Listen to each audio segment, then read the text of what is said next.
So நீங்க follow பண்ற kitchen ஹேக்ஸ்லாம் என்ன? சம்டைம்ஸ் வந்து குழம்புல பார்த்தீங்கன்னா நிறைய உப்பு தெரியாமல் போடுறோம். அந்த மாதிரி டைமில் வந்து பொட்டேட்டோ வந்து நல்லா அதை அப்சர்வ் பண்ணும்.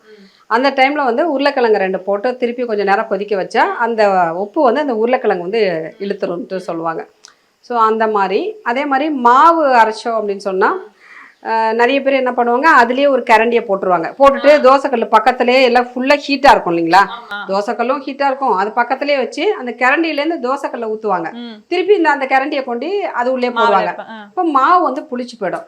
நமக்கு எவ்வளோ தேவையோ, இப்போ தோசை ஊற்றினாலும் சரி, இட்லி ஊற்றினாலும் நம்மளுக்கு எந்த அளவுக்கு மாவு வேணுமோ அதை ஒரு கிண்ணத்தில் எடுத்துட்டு மீதியை ஃப்ரிட்ஜில் உடனே வச்சிடணும். நான் அதை தான் நான் இப்போ ஒரு இன்னைக்கு அரைச்சேன் அப்படின்னா ஒரு 4 நாள் வரைக்கும் புளிக்கவே புளிக்காது என்னோட மாவு. ஏன்னா இந்த சின்ன சின்ன டிப்ஸ். சம்மர் வந்தாச்சு, எங்க கிட்ட விட்டுருங்க, நாங்க பாத்துக்கிறோம். GT Holidays, South India's #1 travel brand.